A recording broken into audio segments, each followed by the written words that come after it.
Yeah. Yes. What's up? Welcome to a new episode of Movie Schmovie. This is episode number 431. My name is Steve. I'm one of the co-hosts of the show, and as always, I'm joined by Ron. My name, Mr. Jomo. I had one for you, John, that I was hoping you would have said. It was, I've been wanting a baby ever since I was a baby. You know, I honestly, took a note of it because I hope John picks this one because this is the one. It should be. It was honestly a heavy contender, but the simplicity of someone saying my name and then saying a character name that surely we're gonna talk about Jomo. Yeah, but no, that was definitely one that I considered. Very good, very good. Well, so good instinct, Steve. That's actually a good. That's a good game. You should try to guess. You know, we should do that. I watched this one. Like, what is John going to pick out? Because that's the one that hit me. Yeah, I was like, if I had it for my intro, it'd be this. But I'm going to rely. Maybe this is for John. Yeah. But yeah, welcome to a new episode of the show. Today's episode, we're going to go through Ronald's pick for required viewing. I'm going to pick one for next week. We're going to talk a little bit about the premiere episode for Silo season 2, which is out on Apple TV Plus. And Ronald and John are going to talk the Penguin finale. I'm going to go silent for that one because I have not watched anything from this new show. Holy moly guacamole. Yeah, I know. I can't wait to watch it, and I'll try to not listen to anything you guys are saying about it. You know, I sort of envy the binge you're going to get to do because this is a show that it was a great week-to-week show, and I was able to appreciate individual episodes for sure. But I also it was a fantastic example of one of those shows that when an episode ends, you're never more excited than you are at that moment, that handoff of like, well, how are they going to pick up from here? So yeah, you guys are lucky to get to binge it. Anything you want to talk about? News, relevancy this week between this and last before we get into the pick Ronald has? Denzel is his name. Denzel Washington possibly joining the MCU. Something he revealed in this media run for Gladiator 2. I mean, he said that a role is being written for him.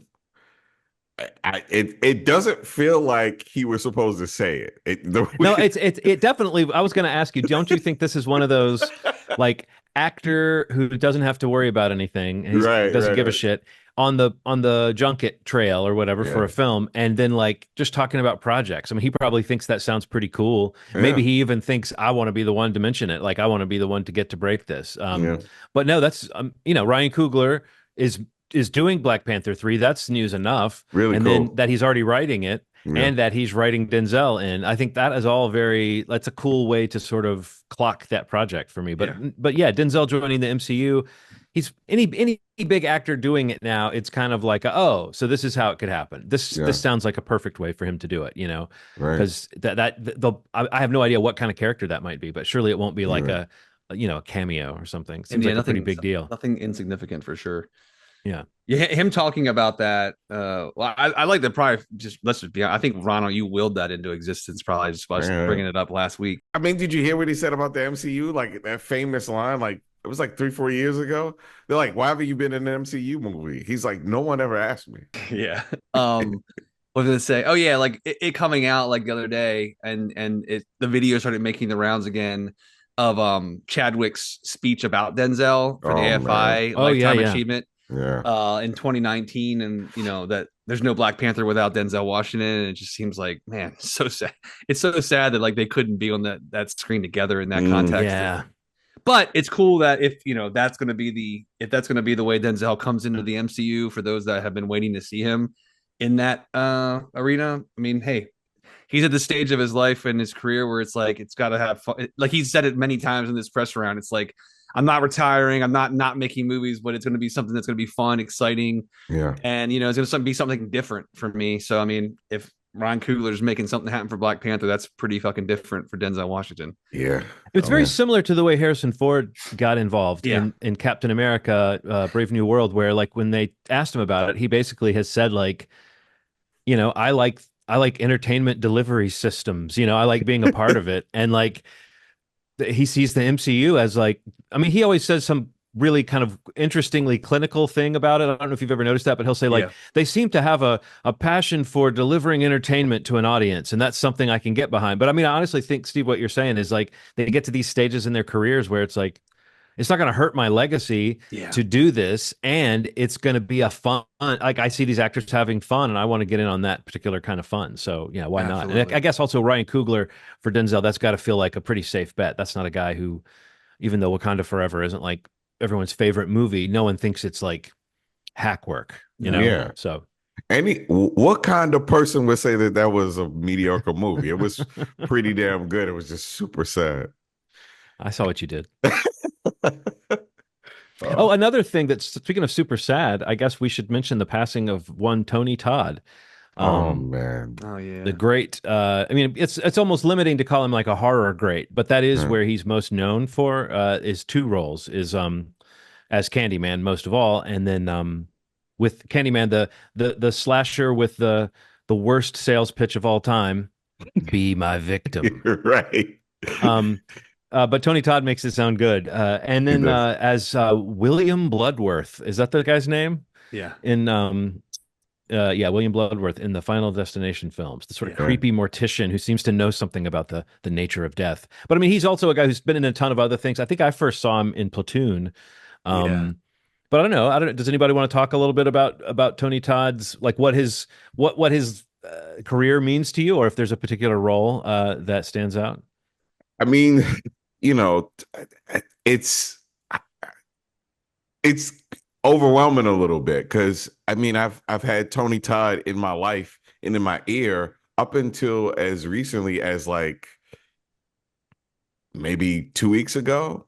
So I think about him as Candyman, incredible trilogy. I prefer Farewell to the Flesh over the other one, sequel wise. But yeah, just a really iconic horror villain. Just one of those guys that just, you know, every once in a while I'll see like a poster of like horror legends, and I'll see like a, you know, that beautiful jacket that he has with the hook, and the bees around him sometimes, or sometimes his mouth open with the bees, and that just is incredible. So like, he's got a lot of business, Candyman. He's got the bees. He's got the hook. He's got the jacket. He's got the. He appears when you say his name, know, 5 times, and then he attacks you in the project. So it's like, I'm already downtrodden, so you're gonna also affect this project area, which is crazy. But yeah, he just has this iconic presence. He's really big.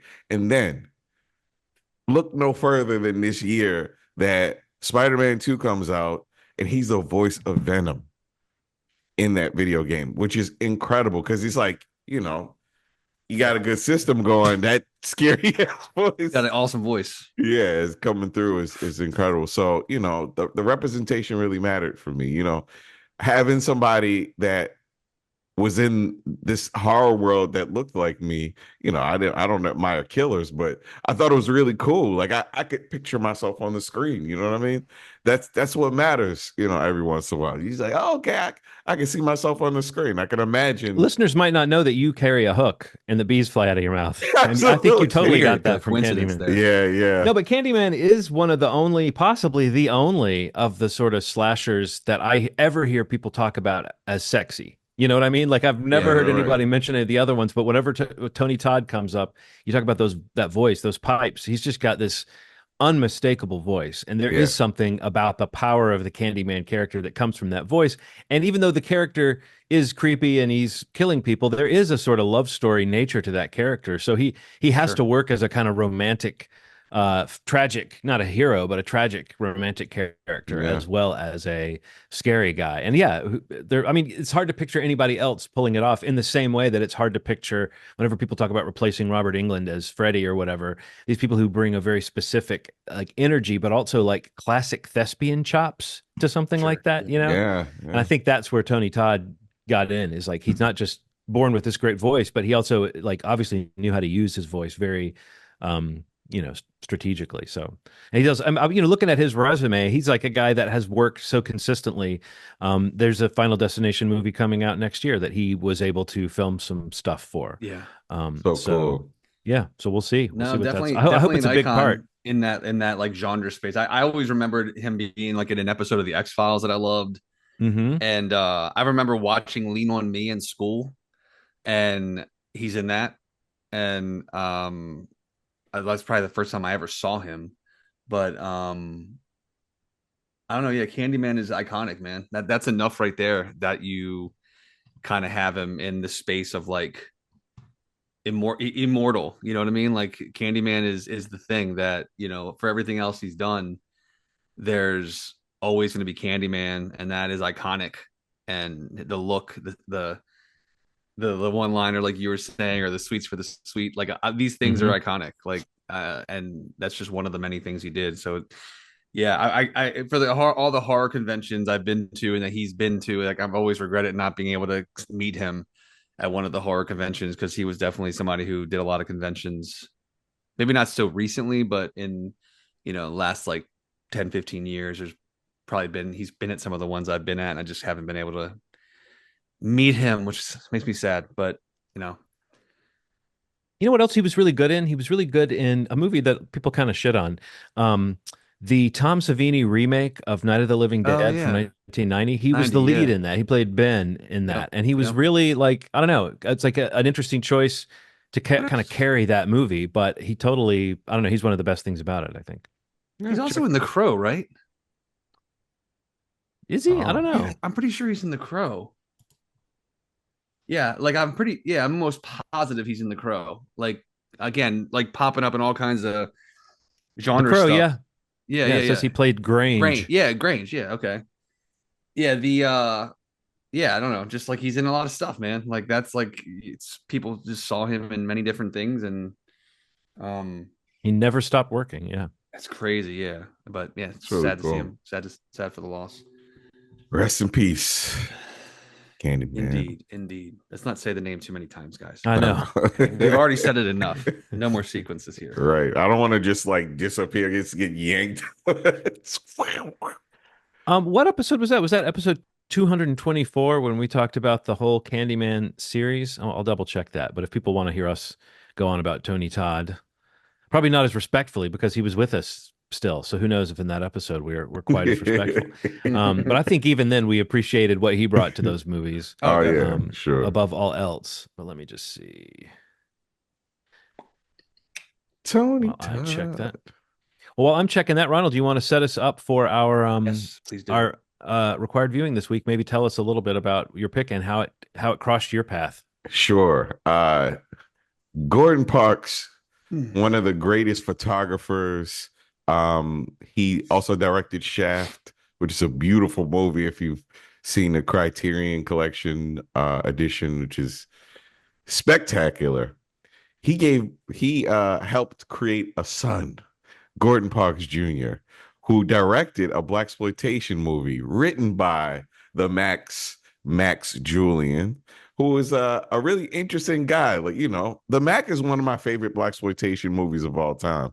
And you know, blaxploitation is an interesting genre to me because, you know, it's exploitative, yes, but it also a lot of messages snuck into those films that just went over a lot of people's heads in production as they were being made, which is, you know, kind of the cool part about, you know, some of those movies that existed. And this is no different. You know, Max Julien, who played the Mac, wrote this screenplay, and then Gordon Parks Jr. directed it. And it stars Max and Vonetta McGee, who is gorgeous.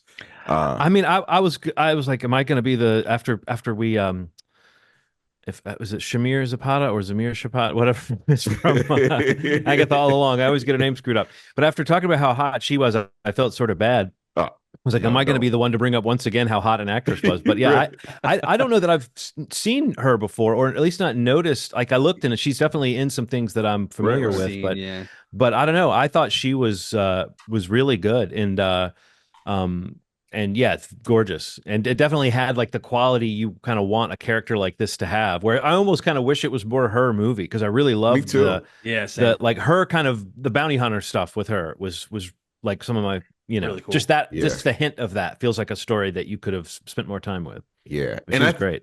I think the appeal, it's funny you say that because I agree. Kind of the appeal of Max Julien back in the day was like, you know, he was there were people that were acting on screen, and then there was Max Julien, who is almost too casual with delivering some of those lines. Yeah, baby, you want me to capture the man? Well, you're gonna have to capture me, baby. It's like that. It's like very like I want to say you were more expressive then than he typically is, because you moved your face and your head. He's very like laconic. I couldn't tell if he was doing something laconic or if it was like he just didn't have the drive, because like speaking of like a trained actor like Tony Todd or something, people can modulate their voice even when they're being soft spoken. They can have some force, right. But he sometimes was so soft that it almost, even when he like would do some action, like there's a couple times where he kisses her. There's one kiss that's like extremely full on mashing mouths together where there's some tongue involved. But most of his like kisses were these little kind of grazing kisses. I just feel like there's something very laid back and casual about him that is definitely the quality he brings to this. And sometimes it worked for me, and other times it really seemed like, oh, he doesn't know they're actually filming this. He thinks they're just like running through the rehearsals. But he also then would have these moments where when he would snap, where his voice like goes up into an upper register, and it's like it's almost like it was kind of herky jerky, and I felt like her acting really sold the story of what they were going through. And there were times where I felt like he was almost anachronistic, because he was so much what you just said, Ronald, just sort of like a chill dude, and not like, oh, this is a laconic guy, but more like, this guy's just hanging out.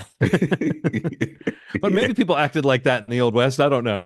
I was trying to think of other Max Julien roles that I'm that familiar with, and I've definitely seen him in a couple things, but I noticed he's the opposite of Tony Todd in that, like, if you look at his acting resume, it kind of stopped. Like, he was in a few things before this and a couple things after this, but there's really not much. And he's also known as a sculptor, and I don't know, very interesting guy. Clearly he lived a long time, but he did not do like constant movies. I mean, the last big thing he was in was so long ago, and that was 1997's How to Be a Player. It was like, was that the Bill Bellamy movie, right? Yes. Okay. So he was the guy that gave the advice. He's like, you just gotta work about, don't spend money on the women. Don't. He was a real chill guy in it. I couldn't place where I'd seen him before. He was essentially the Mac in that movie. Really interesting, and I think that like him bringing that to this movie in the middle of these like wildly racist people saying crazy things to him, it's so funny that like it just. I can't imagine like a kid in the 70s seeing the coolest cowboy ever on screen. I'd be pretty impressed. But yeah, there was like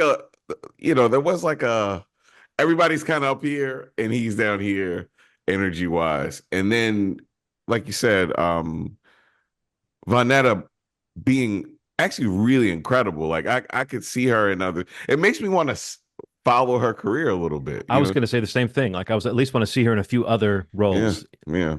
She really was powerful. She felt like the heart of the situation. He seemed kind of, even within the movie, a little too casual about some of their adventures, and she really grounded it. When he got hurt or he was in danger, you could really feel the emotional. Well, he's also trying to be like Archie Bunker out there, being like, "Why don't you shut up and cook me some dinner?" Shit like that. Yeah, and it's like there's so much in like.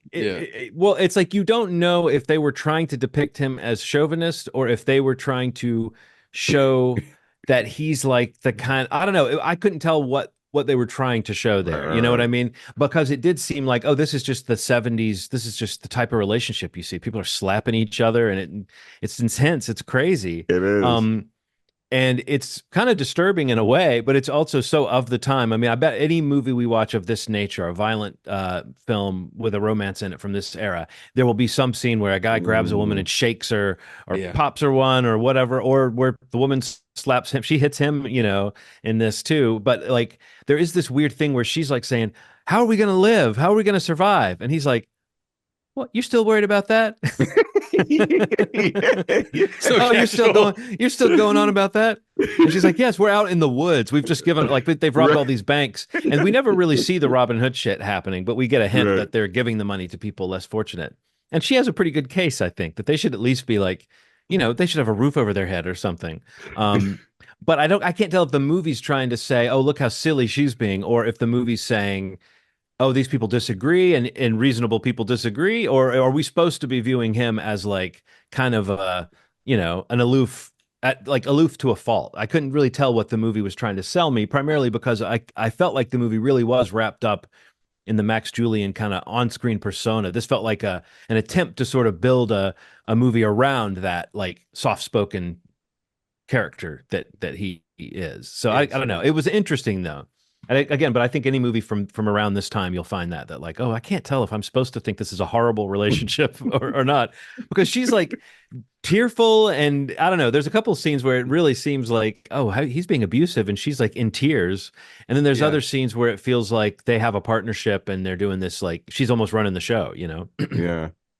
The line that you said in the beginning of the episode, is that from the guy that stops him when he leaves outside of the gate and he almost shoots that guy in the belly? You know what I'm talking about? When the guy kind of approaches him like, "Are you who I think you are?" You're talking about Nathaniel? Is that that's that guy's name? The guy who meets him and basically says like, it's amazing meeting a guy like you. I guess he knows him as like this outlaw. We don't know at that point yet that he's known as an outlaw. But he goes from like almost shooting the shit out of him to like, okay, yeah. Oh, thank you so much. I appreciate it. He was so close to killing him. That was a little crazy. I like what he says in that scene. That's the scene where the guy asks him, "Have you heard of a guy named?" What's the guy's name? Adolf something. Oh, right. Yeah. And then he's like, I heard he laughs when he kills people.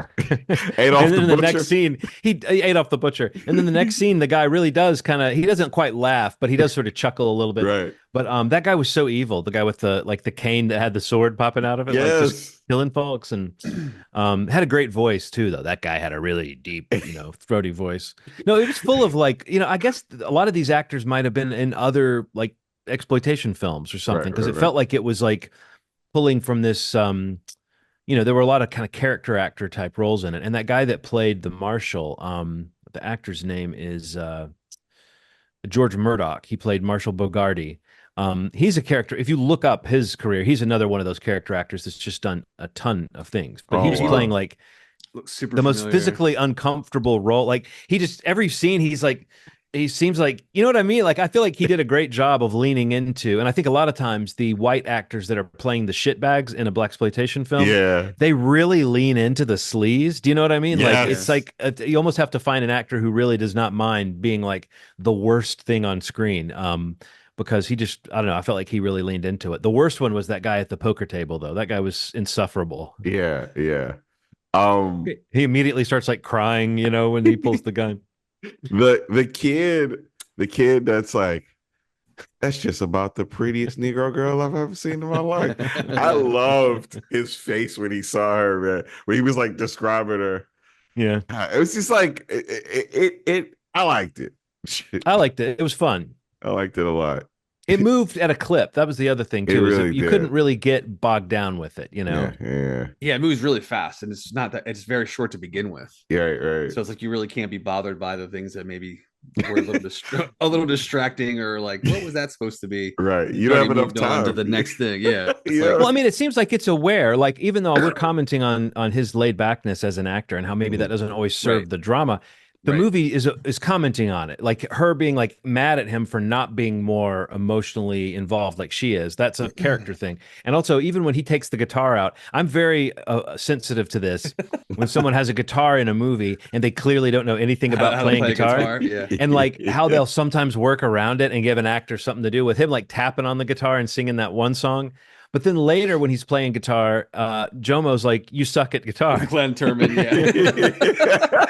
he says it flat out. But it's hilarious to me that while Jomo's telling Bushrod that he sucks on guitar, we're thinking that Glenn Turman did not do a very good job of like working with an accent coach. He sucks at doing a Jamaican accent. That was all over the place. And it was funny because I was so looking forward to seeing when I saw Glenn Turman's name in the credits. I was like, he's got to be young-ish here. It'll be interesting to see what he's doing. So I was watching it like I wouldn't know it was him. Like, am I going to know when Glenn Turman's in it? I really want to see. But then when he shows up, he literally is not in the movie, and then he jumps out of nowhere into an open doorway, pulls 2 guns, and says, "My name, Mr. Jomo," and then shoots a guy.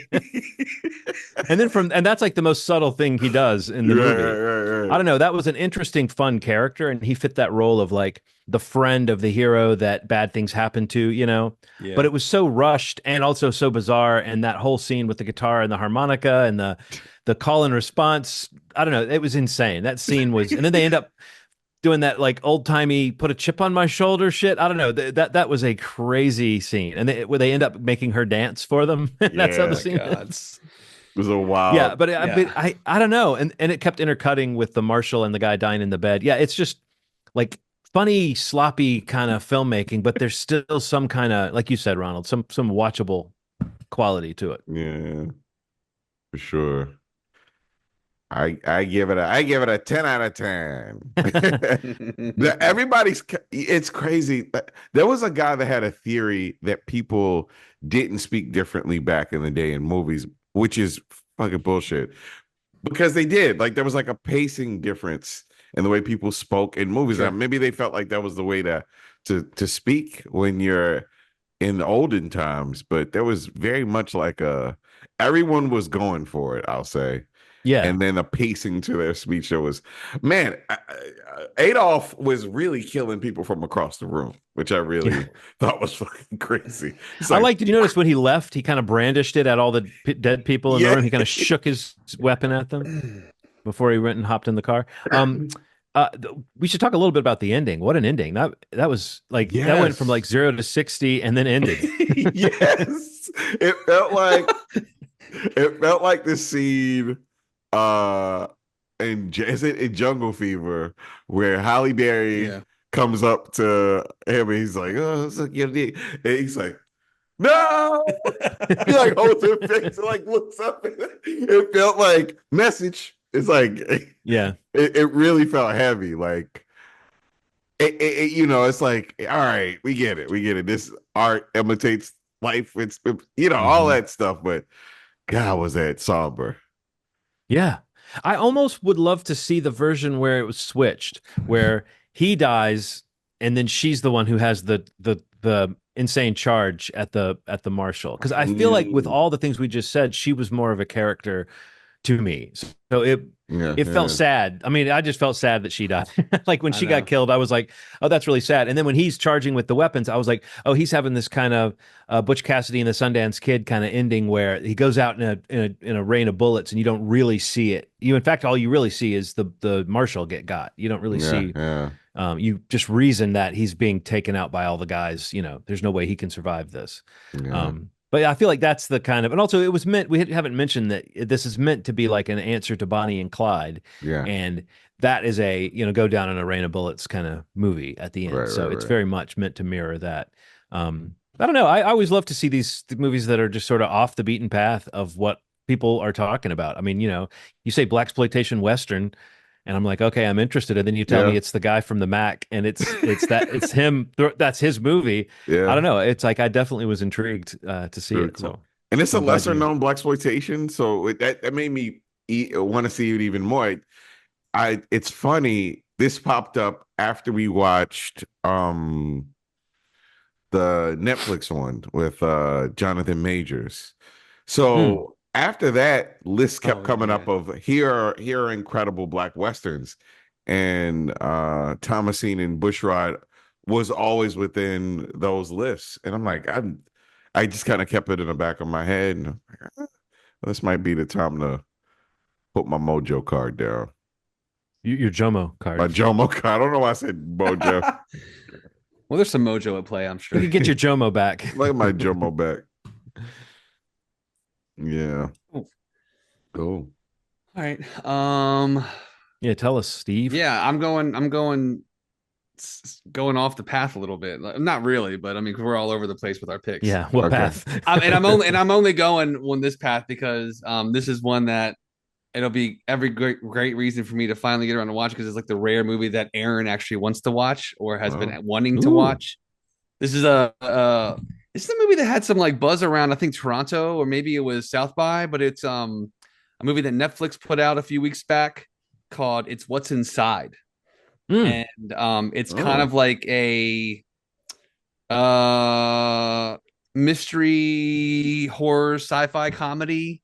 It's about a group of friends that get together like for a wedding party or a pre-wedding party, and basically one of their old friends kind of comes with this device that seemingly allows them to like switch consciousness with each other, or there's some element of that where like all these secrets start coming out and there's a mystery behind something that's happening at this like round table party trick that's happening. But the trailer is really slick and really good. It has a little bit of a Talk to Me vibe in terms of like a table. I was wondering about kind of round table, like kind of there's some magic trick happening or not happening, but there's like higher power level things at play that seemed. I don't really know a ton about it. I know Netflix bought it like really quickly at the festivals, and kind of put it out a few weeks ago. It popped on their charts for a couple weeks, and now it's seemingly gone into the ether. So I figured I'd come back around to it a couple weeks after, and obviously with the push from Movie Schmovie, it'll pop right back into the top 10. Has to, yeah, clearly, of course. But yeah, it's on Netflix. It's called It's What's Inside. It's got really great reviews. Audience ratings really good too. So I mean, it seems to be kind of like a fun watch, and we'll talk about it next week. Awesome. By the way, just to follow up, yes, it was episode 224 of this show when we talked about the Candyman series up at that point. Right. And then the actress's name that I was mangling before that I should definitely remember is Sashir Zamata. That's right. Sashir Zamata. Who played Jennifer Kale on Agatha All Along. Well, what's next? So let's talk about Silo, right? We all saw the first episode of season 2 of this show that we all liked season 1 of. I think we all really bought into the sort of world building that they were doing in the first season and liked the kind of closed world concept that it created. It's that kind of dystopian future where you take a highly controlled situation and then the mystery of the story is kind of like figuring out what are the rules of this group of people and how did they link up to our world and all of that. And the first season didn't really end on a note that explained everything, but we did come to understand a few more things, which is that there has been some kind of ecological disaster up on the surface and that it is a place where you wouldn't be able to survive at all if I mean, not for long, if at all. And so these people that are living in this underground silo are correct to be staying down there, even if it seems like there's some lies being told about exactly what put them there. And then the other thing we found out at the end of the first season is that they're not alone, that there's other silos. And there's, in fact, it seems like there's a ton of them that are kind of clustered very closely to each other. Right. And so that's where the first season ended was, oh, yes, you will die if you come up and you start to breathe this air. Right. We're not alone. So, I don't even remember when that season ended, but I do remember when that show went off, I was super invested in the story. It took me a minute to get my bearings to get back into the world and remember what we knew and what we'd figured out. But I don't know if you guys had that feeling watching the first episode of season 2 that like you needed a little refresher of what happened in season 1, or what did it come right back to you? I needed a refresher for sure. Yeah, I would say I watched a refresher. Yeah. Okay. I mean, it wasn't that long ago that the first season aired. What was it, end of 22 or something like that? It wasn't, or early 2023. Like, I feel like it was the one of those, especially the Apple TV series that. Yeah, it ended in June of 2023, so not that long ago. So yeah, a year and a half, maybe, I don't know. But in perspective, like that's pretty quick for some of the shows for Apple TV. Like. Some of their sitcoms come out really quick, but these like bigger production shows, like for example, Severance, you're talking multiple years. Yeah, that's wild, actually. But yeah, I did watch a little brief recap just for some of basically the last couple episodes of the last season. But yeah, I love this show. Like, it's funny seeing seeing Silo, and not that it's the same kind of show even, but even recently with like Fallout. coming out on Amazon Prime with this idea of like these other things and like these interdependencies, whether you know about them or not, or how they do these things across more so in Silo. I mean, more so in Fallout, sorry, like how that all kind of played together. But yeah, like the whole first season, like the feeling of like the idea of manipulation and control and uh the ideas of like little kernels of truth coming out to form some sort of resistance or a rebellion rather, and you know to kind of the finale, especially like that feeling of when she walks out of the silo, and what happens and what it's going to look like after that. So yeah, getting into the pilot and seeing how that's already started to take hold, you know, in her silo or in her bunker, and you know the efforts of Tim Robbins and you know and co to try to control that. The idea of control, you know, like of all this is really interesting. So I'm really excited to see where they go with that. My big takeaway from it is really just like I can never get enough of Steve Zahn.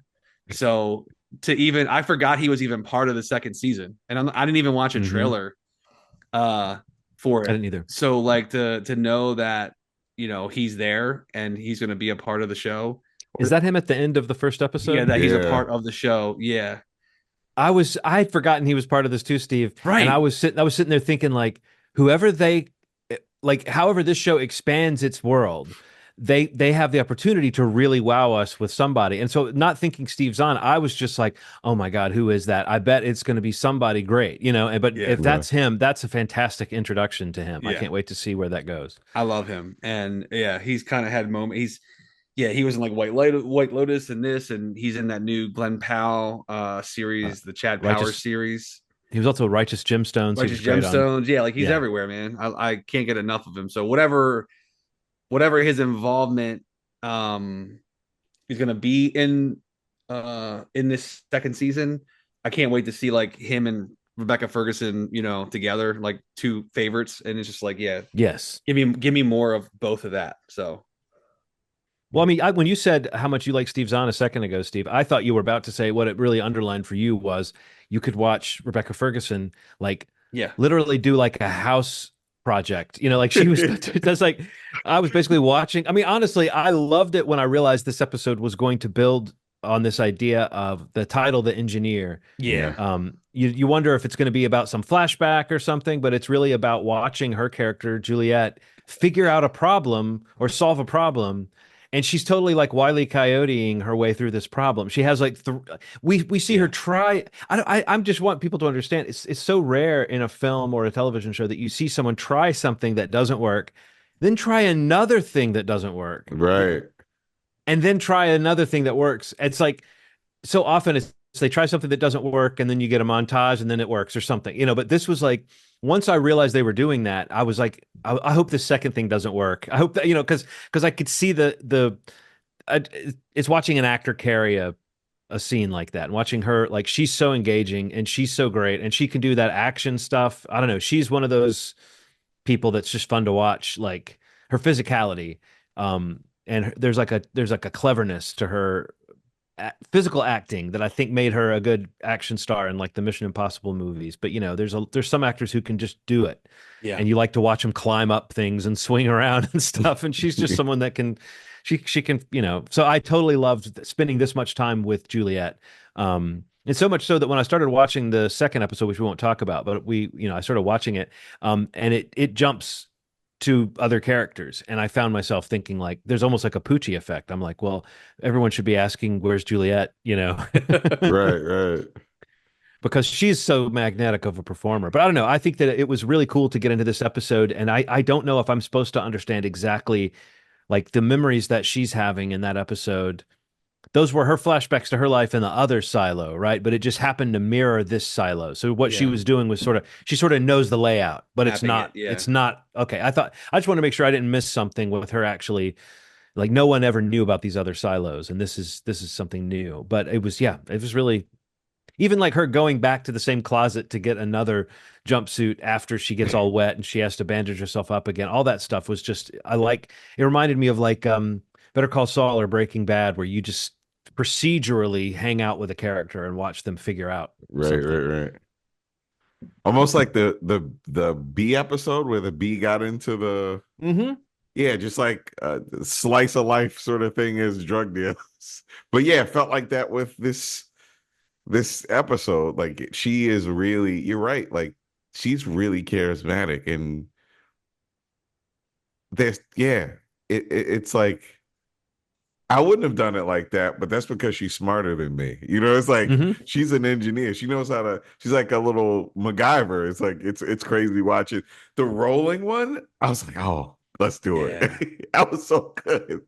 Even she was surprised that it worked. Like she has this little moment. Yeah, I don't know. It almost. I know it's a weird comparison, but you know, it's the like Harrison Ford is, and even Bruce Willis in the Die Hard kind of example of like watching a character figure these things out. There's a little like talking to yourself kind of thing that's going on, or a little like, huh, she didn't quite do that, but she does have that moment or two where she's like, there's a goddamn it moment, you know, and then there's also that kind of, huh, it worked kind of sensation. Yeah. That's really so much cool. so that you can kind of walk back and forth on it now. Now she's got an actual bridge. But no, I loved that, and I think the episode ended great. Like I totally am on the hook to see what's next in that part of the story. Yeah, definitely excited to have the show back, because that was one of those ones where it's like, wow, this is like, I did, you know, it built its fan base, you know, its viewership like grew as the show came out. So that's like another win for Apple. So I'm excited to have it back for sure. Are you guys gonna do Penguin now? I guess we should. I think so. Okay. All right, guys. All right. You just we'll text you, I guess. We'll just say. Yeah, okay.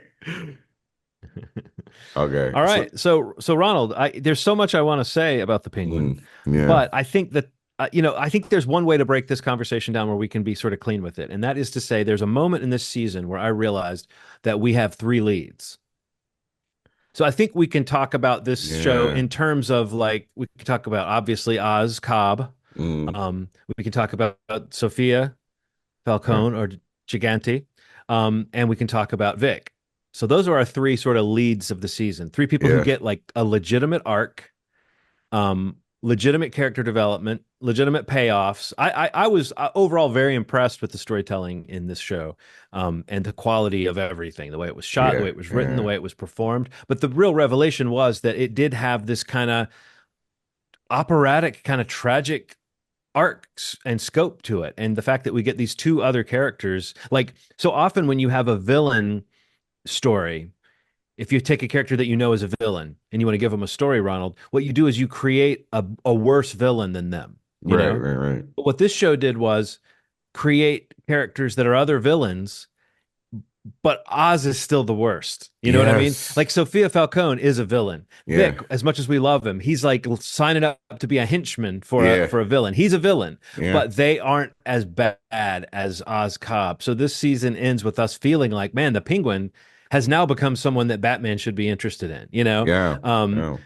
I don't know. I thought it was brilliant in so many ways. Not a perfect season, I guess, but I don't remember that many moments where my attention was lagging at all. What do you make of that idea that they managed to really tell a villain story? And the way it worked was by creating other characters that are actually more sympathetic than our lead character. They didn't go the anti-hero route, Ronald. They didn't try to make him into Walter White. They made him someone that I really want to see Batman beat this guy up, you know? Yeah. I mean, you know, it's a lot of times people are surprised that comic book movies are good. And I think that I guess the element, since, you know, we both engage in some comic book reading, is that you realize that like the stories have always been there forever. It's just that they've done a terrible job of translating the emotion, the action, you know, the the intricacies of storytelling within some of those worlds. I mean, the Gotham is pulpy. I don't know why this is like a surprise to people, but I could understand it would be a surprise if you base it on movie translations of comic book stuff characters. You know, I could see how somebody be like, I can't believe that this was a comic book show, or you know, it's really interesting that if you change the names, it would just be a really good mafia show. It'd be like a really good organized it would, crime. Ronald.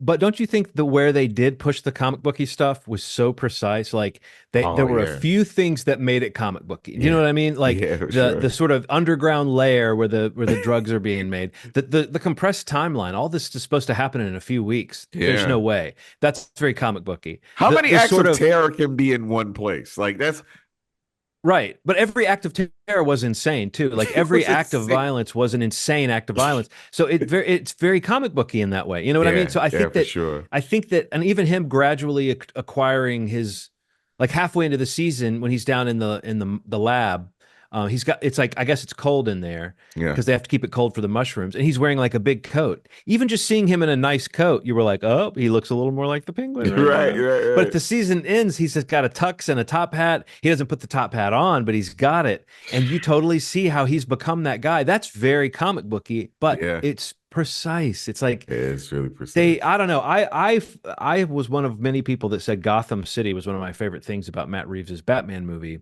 that they kind of got the milieu of the story right. For sure.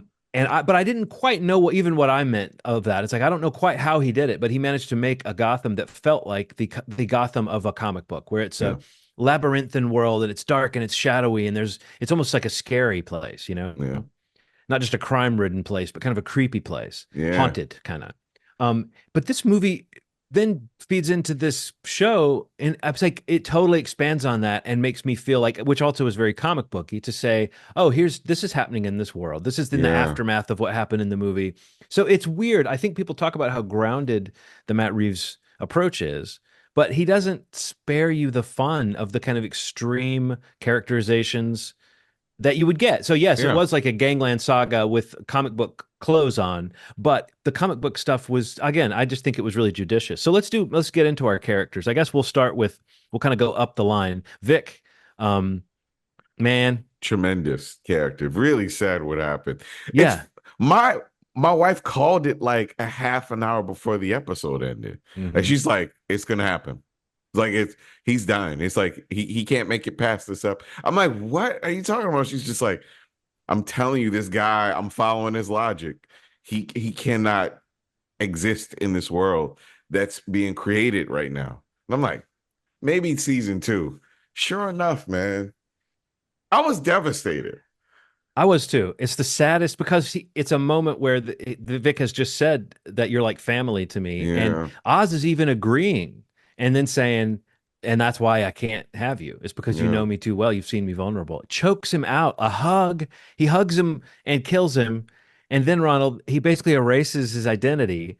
I saw some people saying something about, oh, it's so bad he even takes his money. I hope people understand. Oz doesn't need the $12. No. He wanted to make it look like a robbery. Right. He takes out the ID, throws it away, so no one will know who Vic is.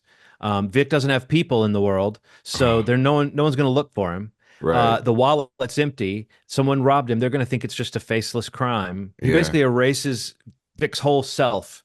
It's ironic. Vic is saying, you're the guy who's going to help me be somebody. And at the end, Oz does just the opposite of that. He makes him into a nothing, and that's fucking depressing. But I'll tell you, Ronald, when I called it, when I knew, I thought Vic might die all through the season. Okay. But when I knew he was going to die, or not knew, but I had a feeling in my stomach, when he chooses not to go off with his sweet girlfriend and escape all this. Right. He didn't have any reason not to go, except that he's curious about the power he might get. He's curious about maybe making his own, you know what I mean? Like maybe even going out west later, but with a little bag of loot or something. He's not thinking about like getting out of town. He's thinking about like, what can Oz do for me? So like in that moment, I was like, oh, this is a tragedy. Because you don't show a character make a choice like that unless your point is that they shouldn't have made that choice. You don't give a character an out that they don't take. So, well, I guess let's move on then to Sophia. I mean, I think Kristen Milotti is a fantastic actor in so many things, but I still was unprepared for how much that character just swoops through this show and takes it by storm. Charismatic, like one of the better written characters I'd seen in so long, man. Like it's just the ups and downs, the pain, the struggle, the not fitting in and try to find your way, and still just having it being kind of taken away from you from a terrible person who betrayed you already. Like it just Penguin, I really, so I think that's the groundedness that people are kind of talking about. Like, I don't know if before this we have ever seen a character commit to being a villain quite as deeply as Oz had. We've seen it in like horror films, like the commitment to be like, I'm a killer, I'll slash your neck and hang over your body, and but like seeing this through a guy that functions around these people, and then he does this thing where he's like, I'm afraid of you, and then he'll kill you when he gets a chance. It's just like this. He knows when to get small and when to get big, and I think there's something really amazing about that. And what he does around Sophia, and you could tell there was like a thing that they had, like a real bond that she thought they had. But that moment of betrayal where she's like, I don't know if I can trust you, but I think you might care about me. And then we find out not only does he not, like, that's that scene where Vic's like, what about Sophia? And Oz is like, fuck, leave her. Yeah. And from that moment, it's not like that's it, but you start to see how much he's not that guy who, first episode, maybe second episode, you see him as like a guy who's been kicked around and maybe has heart. But it's like I don't know. The show did a brilliant job. Colin Farrell said in some interview, "Oh, people seem to like," because people were saying like after the first couple of episodes, people like Oz. And he said you won't like him after episode 8. Yeah, he was right. And I was like, oh shit, what does he do in episode 8? And that's another reason why I thought, oh, he must kill Vic. Yeah. But I'm glad he didn't kill Sophia, even though I'd love it if Vic was still around. I feel like the arc of the story, if there's no more, they've since said there might be a season 2. We now know Penguin shows up in Batman 2 and 3. They're doing something big with his story. I now see him as like a top level Batman foe. I'm not kidding when I say I can't wait to see what he pulls. What is that character as played by Colin Farrell? What is he going to try in Batman 2 that Batman has to smash down? And how gratifying is it going to be to see it happen? Maybe he won't be the main villain in 2. Maybe we won't see the real fight until later. Right. But if all they do in this world is say the Penguin is top tier, I don't know. As a comic book guy, I really loved this interpretation of the character. And I think, yes, that's back and forth between him and Sophia was the perfect way, because she's scary and she's psychotic. Really scary. But we saw her backstory. She was made that way by him and her dad and the system. And so there's something very sympathetic about her. So I'm glad she's around to complicate his life another day. And I also think what happens to his mother is incredibly tragic. After begging him to not let her become a person who's bedridden and can't do anything for herself, and kill me if I ever become like that, he's now like keeping her alive to keep his illusion of himself, his lie in his heart alive. Like the fact that when her finger was going to get cut off, he still wasn't going to admit to the thing she already knew. He's in such denial. It's crazy. So yeah, I guess we've already talked a little bit about it, but let's just say it. Colin Farrell's depiction of Oz Cobb is something no other actor has done in my mind recently that I've seen. It's a revelation, man. Like it's between Sophia, Falcone, Gigante, seeing those two characters and Vic, and just this path that they're each carving out in the world.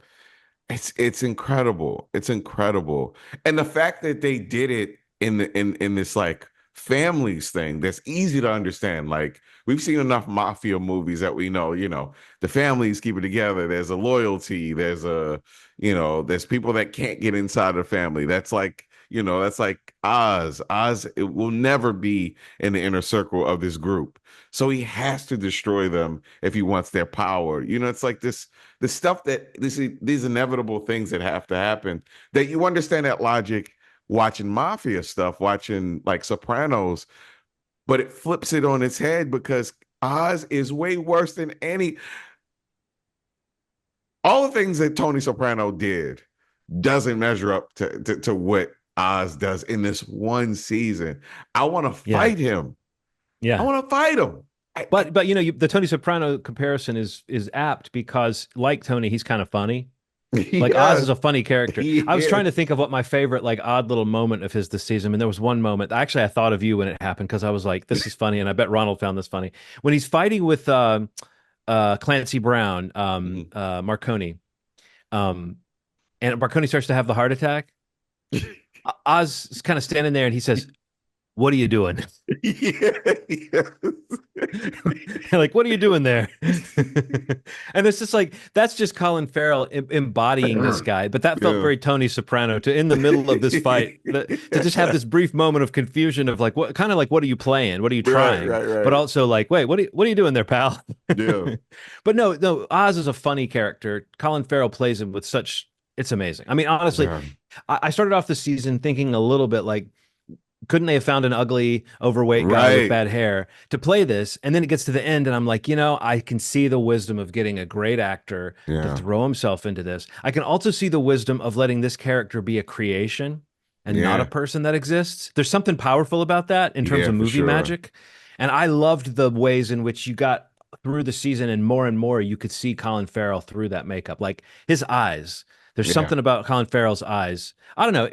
He's one of our greats right now. So I think it's fun to see him kind of strut his stuff in a role like this. Very showy, very flamboyant. I don't know how many awards the show will win, but I feel like if it doesn't win for makeup, then there's something wrong in this world.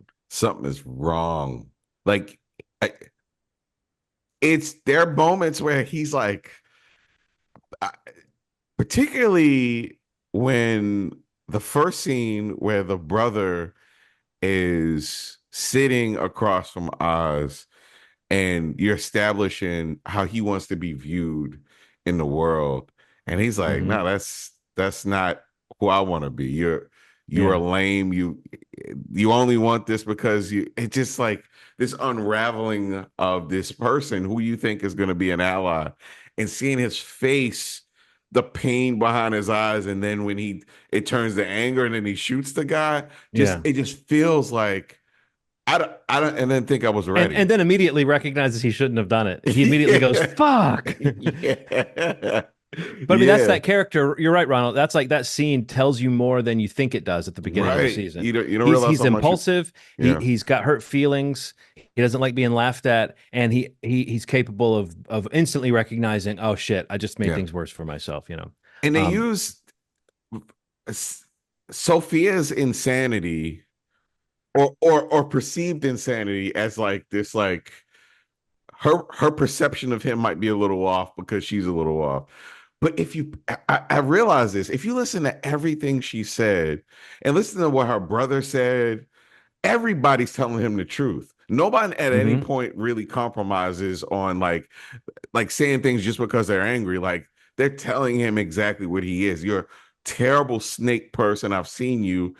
And it feels like they're just saying that because he's a not the most handsome man. Like they're being mean to him, right? Right. It feels like a bully thing. And he realized, no, this guy is awful. And they detect this in this person. And that's why it's happening the way that it is. So, and they tell us throughout the show, but we have a million times. Well, I guess I think Steve's getting itchy. So let's do one thing here. What did you think of the ending, the very ending, the moment where Eve says to him in that creepy scene where he's got his girlfriend dressed up like his mom and telling him, I love you, my brave boy, or whatever.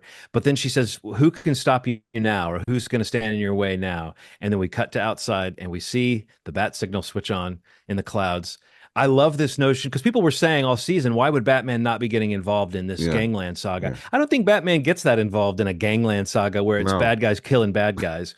Here's what I think. I think if Batman was poking around in the ashes after the explosion, we just didn't see that scene. I would not be surprised if in Batman 2 we get a sense of what he knew or what he saw of this. But either way, I love the idea that at the end of the season, the Penguin has reached this apex for himself, but now he's on the radar of fucking Batman. I don't know. To me, that just even if that last image was more symbolic than it was literal, I love the idea that what we just saw was a guy come to the level where now the only person that can really stop him is Batman. And like I said, I can't wait to see them tangle. I just think it's going to be really fun. So good, man. All right. Well, let's bring Steve back in. Oh yeah, I'm impressed too. I'm glad. I wish Steve could have been part of this. Steve, you're back in. Just want to say that I agree with everything that both of you said. You agree? I can't wait till you watch the show because we're gonna say I told you so. I mean, I think I'm in the bag already. I think you are. I think you are, man. What's funny, Steve, is I think you might have been more in the bag in a way than Ronald and I would have been from the start. Like, I think we all liked the Batman, though. But I'm just saying, I think that you're the most surprising person of the three of us to have not watched this show. Yeah. I accept that fully. I've dropped the ball. But you saw something we didn't see. You saw Hugh Grant in The Heretic. I mean, talk to us a little bit about that. Hugh Grant's amazing, man. Like, I feel like he's in a.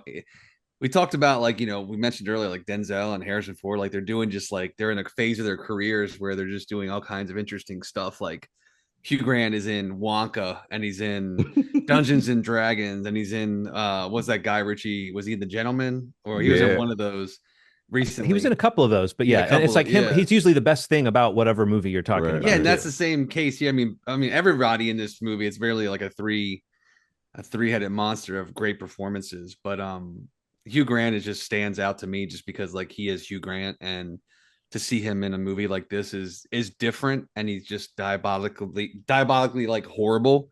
He's so the intelligence and the concepts and the conversations around religion and theology and just all this, really what the movie's based around. These two girl, I don't know the proper terminology, so forgive me, but like a Mormon missionaries or sisters, are they have their marching orders in terms of what they're doing for the day, and they go to this gentleman's house, and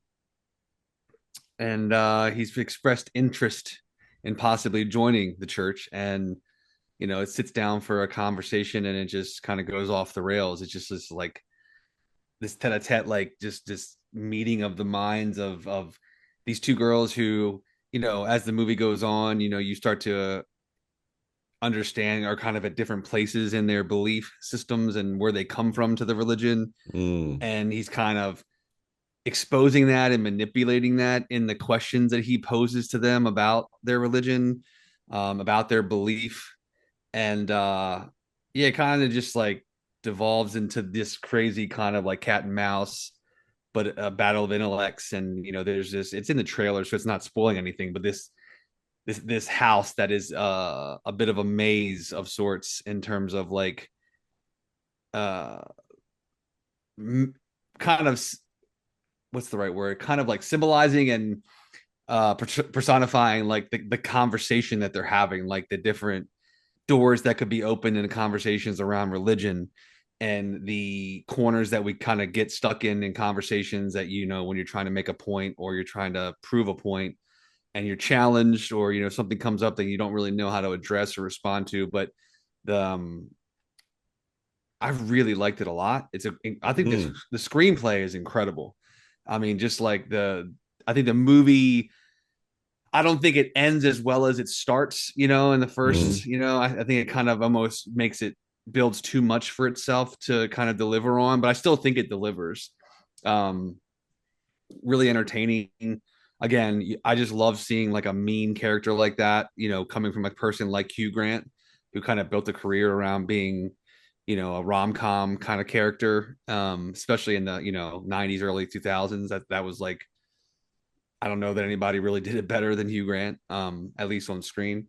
And I don't know. Beckham Woods wrote and directed. Nobody does the new thing he does better either, though. You know what I mean? Now that he's leaning into his kind of slimy sort of qualities, I feel like he plays like Dungeons and Dragons. He's a great heel in that.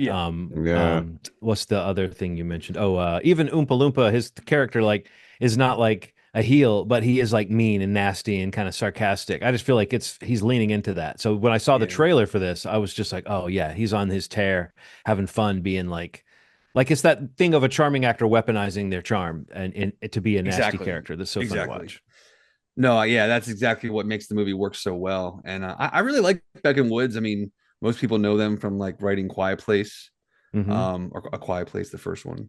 But they made a couple movies on their own, and this is another one that they did with A24, and it's doing pretty well in theaters too, which is cool to see. But definitely recommend it for me. I mean, it's super entertaining, thought-provoking, awesome performances.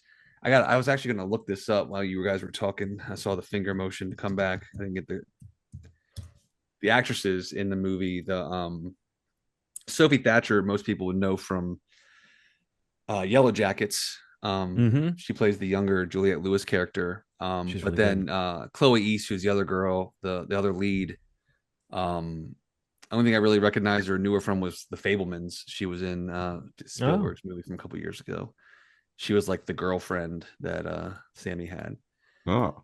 But yeah, I don't know. This is just a really entertaining, again, thought-provoking. I love the way it looks. It's shot really great. Like the cinematography is good. And again, it's all, for me, it's Hugh Grant. I mean, the takeaway from it is Hugh Grant. Just really great performance. Like just a really fun movie to watch. And yeah, I mean, just really cool conversation around religion and belief and the idea of control. And again, going back to this idea of control, we were talking about it a little earlier with Silo, but like his approach to kind of pushing buttons is really uncomfortable. Especially with two young women in his house who think there's a woman in the other room, which is a requirement for them to even come in and talk about the church. And it's the way it kind of all falls apart. It's just it's so good to watch. Yeah, it looks great. I think you both would really dig it for sure. It's a no-brainer. The two movies I cannot wait to see right now that I think I'm going to get out to the theater. I would have, if I'd had more time, probably seen it before this. But that The Heretic and or Heretic, not The Heretic. Yeah, Heretic. And Conclave. I keep hearing such great things about Conclave. Yeah. I can't wait to see. And it's also like Conclave is one of those like, oh, it's a great, well-written drama with all these meaty performances in it. And it's like, oh man, I can't wait to see like a good thriller in like an adult drama with little aspects of a thriller in it can be such a fantastic viewing experience. So I really want to see that one. I don't only want to see spaceships exploding when I go to the theater. I also like to see intimate human interactions. So conversations. Yeah, I think that's all I got, man. That's a show. I can't wait to come back to this episode later and listen to what you had to say about Penguin when I eventually watch the Penguin. So what you can do is just then tell us if you co-sign what we said or not. Yeah. I've already went all in. I agree with both of you. All right. Did you guys have anything else you wanted to mention or good? Not I. So movieshmovie.com is the website. You can go there to subscribe to the podcast in whichever audio platform you prefer. For your podcast as well, you can go to youtube.com/Movie Schmovie Podcast if you want the visual option. You can subscribe to the video channel. There's also an audio channel there. If you just like YouTube in general, you can just go there to listen as well. You don't have to look at us if you don't like. That choice is yours. We usually talk about it as added value. Yeah. It's maybe also maybe it's like I always think of it, someone listens to the show and they need to know we have a visual version. Right. Someone could be watching us only on YouTube and thinking like, is there any way not to see them? What are my options here, guys? Yes. Do I have to see your faces?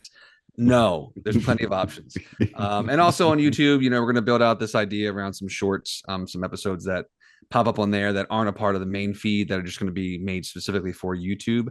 So you can go there, subscribe, hit the bell so you get notified when new episodes come out on the YouTube channel.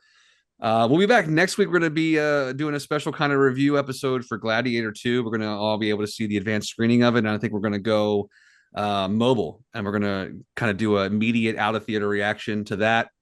And then we'll like a little 0.5, probably. A little 0.5. We haven't had a 0.5 in a bit. And it'll be cool to kind of come right out of the theater and talk about what could be one of the bigger movies and probably will be one of the bigger movies of the holiday season. I'm going to come right out of that theater after I see these gladiators. You can't stop it. You can't. You can't back that up. Okay. You can't bottle that up. You got to let it come out. You got to let it go. And we will.